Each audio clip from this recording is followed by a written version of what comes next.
Soy la doctora Graciela Brión y voy a dar la clase de ergometría para el curso de actualización del Consejo de Cardiología de Ejercicios de la Sociedad Argentina de Cardiología. Como vemos en estas curvas, hay un ascenso de la frecuencia cardíaca a medida que progresa la intensidad del ejercicio hasta que la misma alcanza un plató o una meseta, ¿sí? Se alcanza la frecuencia cardíaca máxima de ese sujeto y luego desciende lentamente en la recuperación. La curva de incremento como la de descenso va a estar íntimamente vinculada con el grado de entrenamiento físico que tenga la persona. La presión arterial sistólica también corre paralela a la frecuencia cardíaca, un incremento, luego una meseta o plató y luego desciende lentamente en la recuperación. En cambio, la presión arterial diastólica tiende a mantenerse estable o desciende, ¿sí? A medida que aumenta la edad, en general la diastólica le cuesta más descender con el esfuerzo. En sujetos jóvenes y entrenados, la diastólica en general cae hasta cifras inaudibles muchas veces en deportistas jóvenes.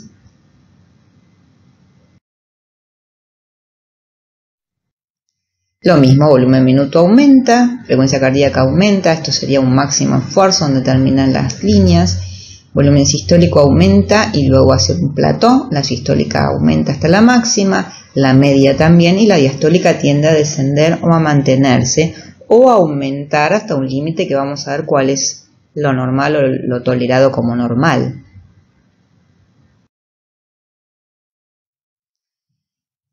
Y acá está, la sistólica aumenta entre 7 y 15 milímetros de mercurio por MET. Luego en la recuperación disminuye paulatinamente. Ojo que en niños y en entrenados los incrementos son menores, ¿sí? Tal vez entre 20 y 30 milímetros de mercurio en el total de la prueba, un deportista joven, un futbolista de 17 y 18 años. Eso no quiere decir que sea patológico, lo mismo en un niño. El hecho de que incremente entre 7 y 15 milímetros de mercurio por MET, hay que tener en cuenta que una etapa del protocolo, habitualmente el protocolo de Bruce, tiene 3 METs por etapa, o sea que hasta 45 milímetros de mercurio sería normal. La presión arterial diastólica disminuye, se mantiene estable o desciende. El incremento considerado como normal es hasta 10 milímetros de mercurio en cinta o hasta 15 en bicicleta, de acuerdo al tipo de testeo que realice. Por arriba de esos valores se considera hipertensión reactiva.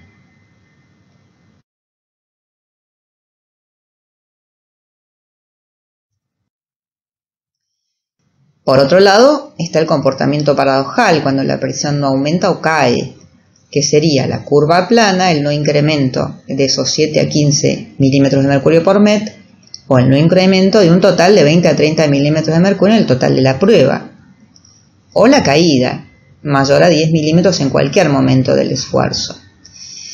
También está descrita la reacción hipertensiva del posesfuerzo, que le puede agregar un valor pronóstico negativo en el contexto de isquemia, o sea, el paciente que tuvo infranivel LST y Youngor, agregar hipertensión en el posesfuerzo puede estar hablando de severidad de isquemia. Es un signo descrito en alguna bibliografía médica. El comportamiento paradojal de la presión arterial nos está hablando del estado inotrópico del miocardio. Es un indicador de la contracción. Si se trata de enfermedad coronaria, habla de una disfunción ventricular izquierda inducida por isquemia en el esfuerzo y es un signo de severidad, o sea, es una variable pronóstica negativa, le aporta valor pronóstico a ese cambio, no diagnóstico, sino que en el contexto de un infranivel LST, el hecho de tener una caída de presión arterial habla de mayor posibilidad de presentar isquemia severa, enfermedad coronaria severa de múltiples vasos, de tronco o más extensa. En el caso de que se trate de una enfermedad valvular, está hablando de una obstrucción al tracto de salida del ventrículo izquierdo. O sea, puede ser una estenosis aórtica, una miocardiopatía hipertrófica y que exista una caída del volumen sistólico intraesfuerzo, lo cual también es un signo de severidad. Y en la insuficiencia cardíaca lo mismo, habla de disfunción ventricular intraesfuerzo. Pero ojo que en niños, en jóvenes, en entrenados, en vagotónicos, no tiene valor patológico, principalmente no la caída, sino el no incremento. Recuerden que los chicos y los entrenados y los atletas deportistas jóvenes incrementan poco la presión en el esfuerzo.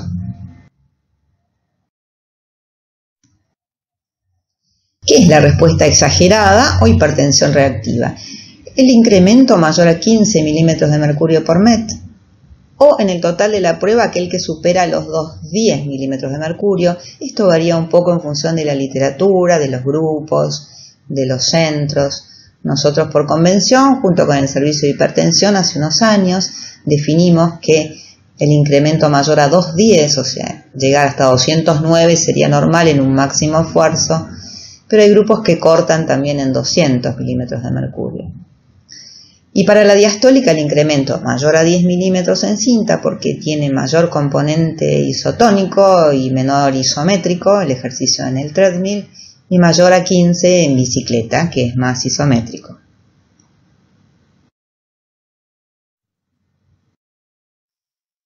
Graficado un poco lo que describí, las modalidades de respuesta anormal de la presión arterial al ejercicio, con esta respuesta hipertensiva del posesfuerzo. Con respecto a la frecuencia cardíaca, hay un incremento lineal con la carga de trabajo y el consumo de oxígeno durante el ejercicio. O sea, la frecuencia cardíaca es un indicador de consumo de oxígeno durante el esfuerzo.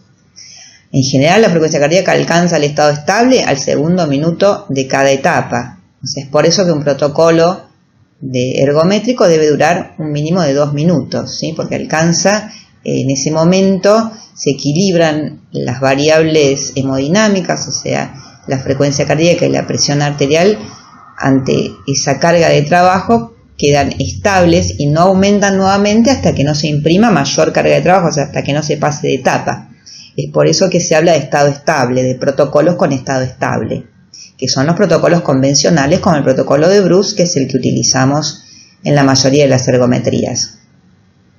El ejercicio dinámico le incrementa más que el isométrico, por supuesto porque involucra mayor masa muscular, por ende hay mayor vasodilatación, mayor caída de las resistencias vasculares y mayor incremento de la frecuencia cardíaca, que en el caso del ejercicio más isométrico, o al comparar el treadmill con la bicicleta. Si bien los dos son ejercicios dinámicos, en la bicicleta hay menor masa muscular involucrada, es por eso que incrementa menos la frecuencia cardíaca que con la cinta.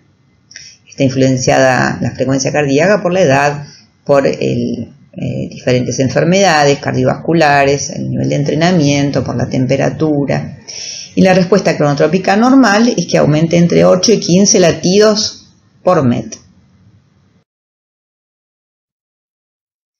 Hay un estimador que es el 220 menos la edad de la frecuencia cardíaca máxima que puede alcanzar un individuo.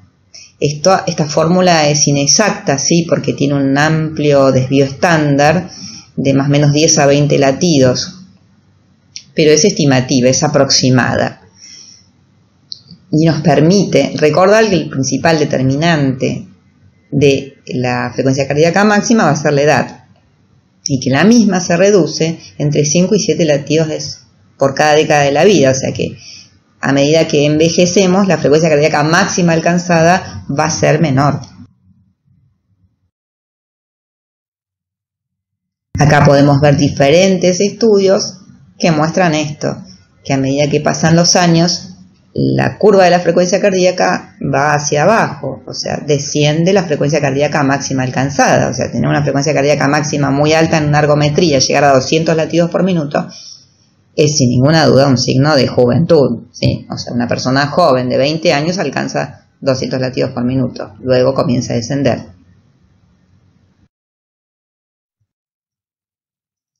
¿Y qué puede pasar cuando la respuesta de la frecuencia cardíaca es desproporcionada? Lo más común y habitual es la falta de entrenamiento, o sea, las personas desacondicionadas apenas hacen un esfuerzo y se dispara la frecuencia cardíaca. El que no hace nada corre el colectivo y la frecuencia cardíaca se le fue a 130, 140 latidos por minuto. Lo mismo el hecho de estar en reposo prolongado, diferentes enfermedades, la anemia, las disminuciones de volemia, las respuestas catecolamínicas aumentadas de diferentes causas, o la insuficiencia cardíaca. Todo esto da una respuesta desproporcionada. que se puede informar en la ergometría cuando supera los puntos de corte como considerados como normal, ¿sí? Cuando aumenta más de 15 latidos por MEP. ¿Y cómo se define el déficit cronotrópico o el escaso incremento cronotrópico? Una de las formas es el no haber alcanzado el 85% de la frecuencia máxima prevista en tablas, que en general las tablas toman el 220 menos la edad, y ahí obtenemos el 100. Si no se alcanza el 85, se dice que existe una incompetencia cronotrópica en el caso de que no exista drogas durante la realización del estudio, o sea, drogas cronotrópicas negativas. También está descrito el índice de respuesta cronotrópica, que surge de la frecuencia máxima menos la de reposo sobre 220 menos la edad menos la de reposo por 100, siendo lo normal que supere el 80 de este índice. Lo menciono porque está en la literatura. Habitualmente lo más difundido y utilizado es el no alcanzar el 85% de frecuencia cardíaca máxima.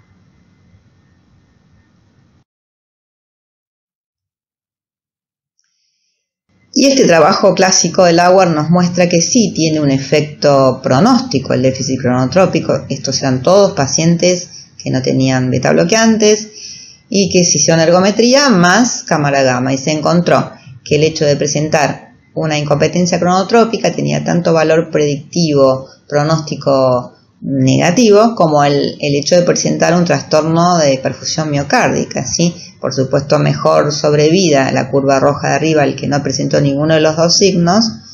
Ambos estuvieron al mismo nivel, y los que tenían la alteración en la perfusión sumada a la incompetencia cronotrópica tenían mucho peor pronóstico en el seguimiento. Otra variable interesante es la recuperación de la frecuencia cardíaca en el posesfuerzo. Ustedes saben que esto es función del sistema nervioso autónomo, del vago, el hecho de que descienda más rápido, más lento la frecuencia en la recuperación, que en general también se vincula, además de la salud cardiovascular, al nivel de entrenamiento. De hecho, los mismos pacientes nos preguntan: ¿cómo estoy, doctora? ¿Recupero bien la frecuencia cardíaca? Esto está muy difundido y es así, y verdaderamente tienen razón, porque cuanto mejor es la recuperación, mejor es el pronóstico. Hay estudios que midieron la recuperación en el primer minuto, que surge de la frecuencia cardíaca máxima menos la frecuencia cardíaca al minuto 1 de la recuperación, y ese valor,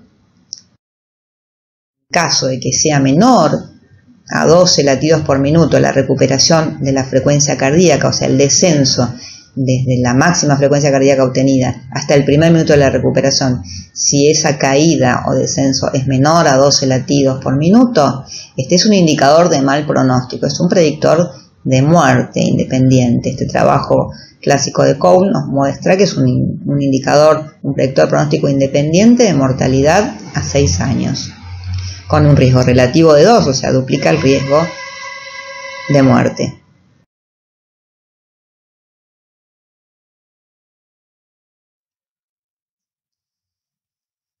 ¿Cuándo detenemos una ergometría? Hay criterios clínicos, hay criterios electrocardiográficos. Dentro de los criterios clínicos, el agotamiento muscular es el criterio habitual, normal y más frecuente para parar una ergometría. Para que la prueba sea máxima, la debemos detener por agotamiento muscular. O sea, que el paciente alcance un agotamiento muscular generalizado y que no pueda continuar el ejercicio, que estemos seguros de que se trata de un ejercicio máximo. Esta es la prueba máxima normal, la que se detiene por agotamiento muscular. Dentro de los criterios que no serían normales es el ANGOR, el dolor precordial anginoso de intensidad creciente, cuando alcanza 3/4 de intensidad, es criterio de indicación de detención. Por presión arterial, cuando ésta supera los 250 milímetros de mercurio, la sistólica, o la diastólica supera los 130. Fíjense que es distinto criterio de detención por hipertensión que cómo defino hipertensión. O sea, no porque llegue a 210 la paro, o sea, tolero hasta 250. ¿Por qué? Porque este incremento es seguro, o sea, no va a suceder nada si me mantengo dentro de estos rangos.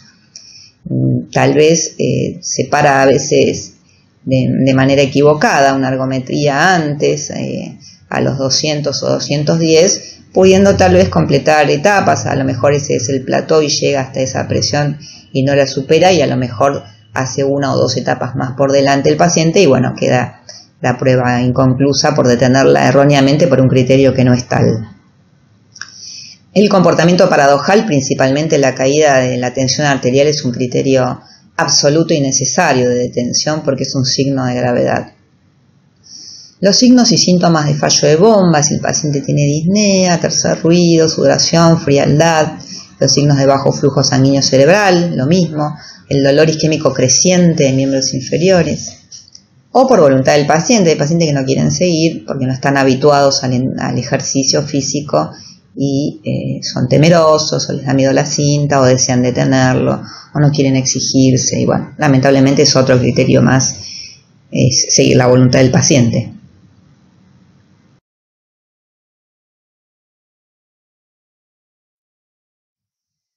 Y dentro de los electrocardiográficos, la presencia de arritmias ventriculares severas, taquicardia ventricular, cuando las extrasístoles son complejas, aisladas, complejas frecuentes o duplas. En el caso de taquicardia paroxística supraventricular, aleteo, fibrilación auricular, también hay que pararla porque si no cortamos el ejercicio no va a cortar la taquiarritmia.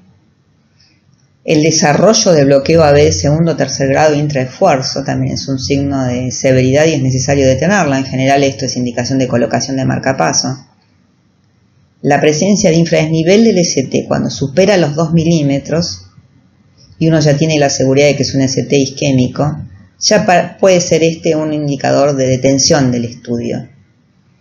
La presencia de supradesnivel de cualquier magnitud en derivaciones de onda Q sin onda Q de infarto, como dije antes, es la lesión crítica o severa o vasoespasmo coronario arritmogénica, indica oclusión transitoria 100% de la arteria y por supuesto que es criterio absoluto de detención.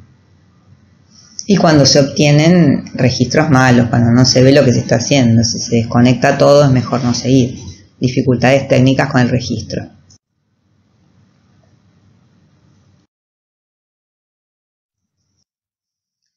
Existen complicaciones que puedan estar vinculadas con una prueba ergométrica, como la presencia de bradiarritmias, taquiarritmias de diferentes tipos, que son relativamente frecuentes, menos frecuente el infarto, la insuficiencia cardíaca, hipotensión, síncope y shock, y la muerte es un evento extremadamente raro.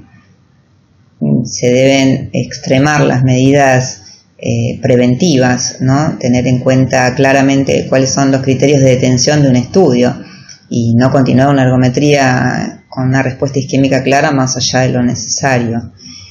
Lo que está descrito en general, el promedio es de 1 cada 10.000 test o menos. En general la publicación que muestra las peores cifras es esta de 1 cada 10.000 pruebas. Puede suceder que exista una muerte durante una ergometría.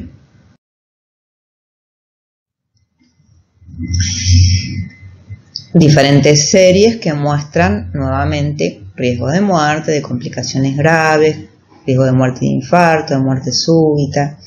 Lo importante es recordar que el riesgo es muy bajo, que hay que extremar controles, que hay que tener buen criterio clínico y que el operador debe ser experimentado. Lamentablemente, caemos en un punto en el cual la ergometría la realizan operadores no experimentados, porque es un método que está muy degradado,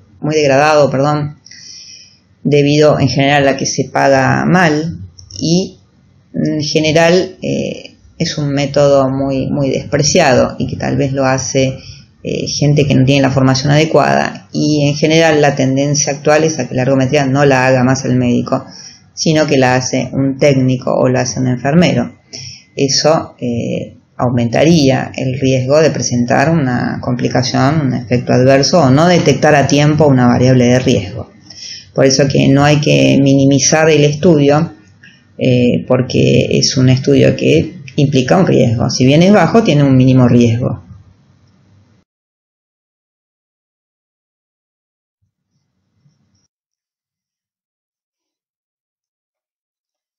Debemos definir qué es una prueba máxima.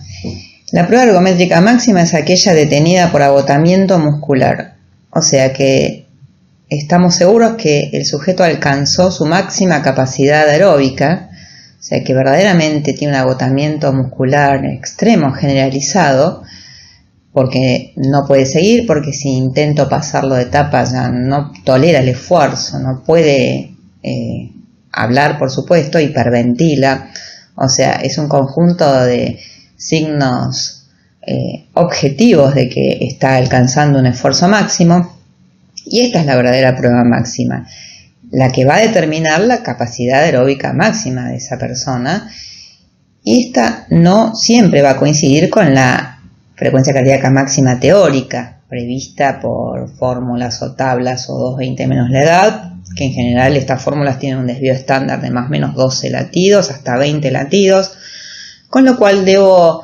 asegurarme que verdaderamente sea una prueba máxima, así que se trate de parámetros de ejercicio máximo y no simplemente de una teórica de una tabla.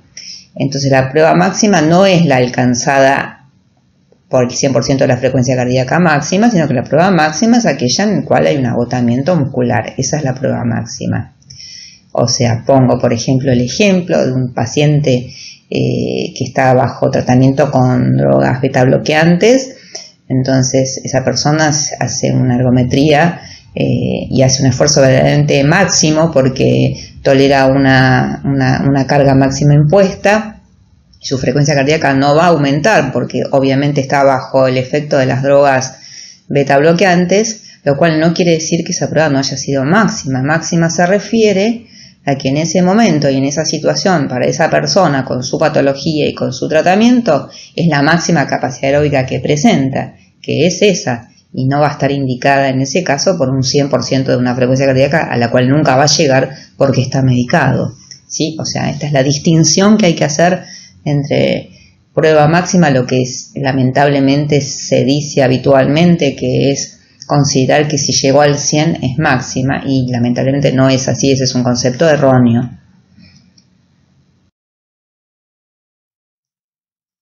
¿Y qué es la prueba ergométrica submáxima?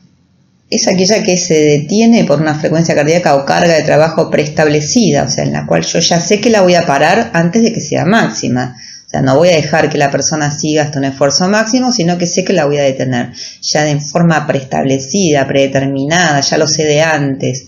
¿Cuál es el ejemplo clásico de la única prueba submáxima que se utiliza, vigente actualmente? Es la prueba postinfarto precoz, cuando se utiliza dentro de la primera semana del infarto, digamos a la semana.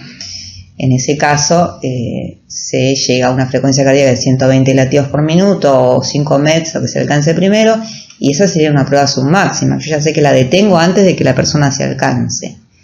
Si no, no hay otra prueba submáxima, ¿sí? Y la prueba insuficiente, que es otro criterio distinto, es aquella que no alcanza el 85% de la frecuencia máxima prevista. ¿Qué quiere decir?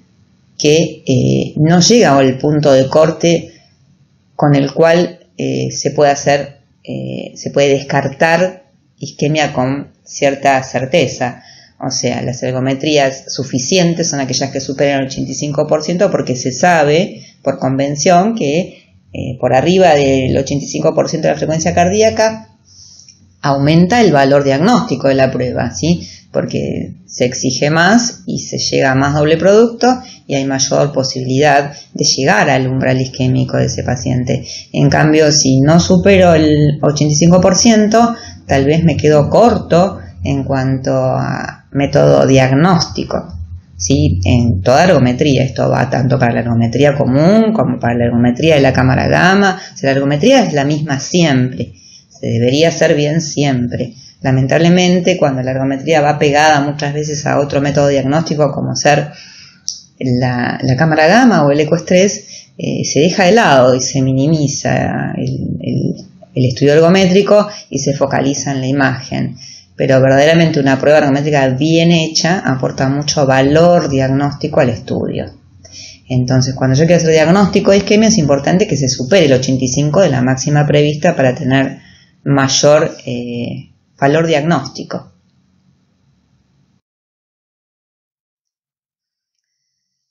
A los fines del informe es importante distinguir entre estos dos conceptos, que una prueba ergométrica graduada no es lo mismo que un electroesfuerzo, porque la prueba ergométrica implica la descripción semiológica completa de todas las variables, no solo las eléctricas, no solo el infranivel del ST, sino de las variables hemodinámicas, la respuesta de frecuencia cardíaca, de presión arterial y la sintomatología del sujeto durante la realización del estudio. También es valioso volcarlo en el informe.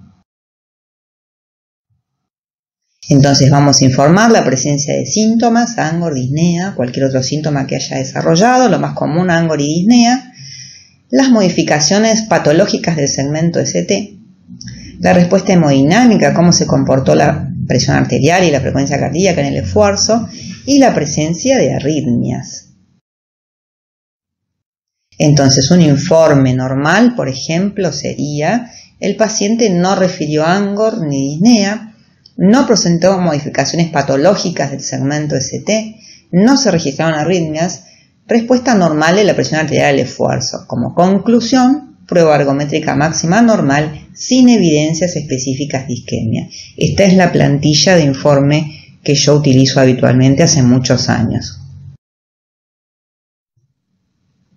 Bueno, muchas gracias.